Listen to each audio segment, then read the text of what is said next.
मध्ये मनसेकडून 24 जणांना एबी फॉर्मचं वाटप करण्यात आले। ठाणे महापालिकेमध्ये मवियाचा फॉर्म्युला अजून ठरलेला नाहीये, मात्र मनसेने रात्री उशिरा उमेदवारांना एबी फॉर्म वाटलेत। मनसेकडून नवीन चेहऱ्यांना संधी देण्यात येते। आतापर्यंत 24 उमेदवारांना एबी फॉर्मचं वाटप झालंय।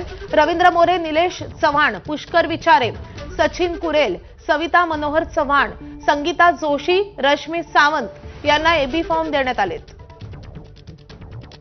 तर ठाणे महापालिकेमध्ये मनसे, ठाकरेंची शिवसेना आणि महाविकास आघाडी असं समीकरण आपल्याला पाहायला मिळतंय। जागा वाटपाचा फॉर्म्युला अजून जाहीर झालेला नाहीये, मात्र मनसेकडनं काही जणांना एबी फॉर्मचं वाटप करण्यात आलेलं आहे।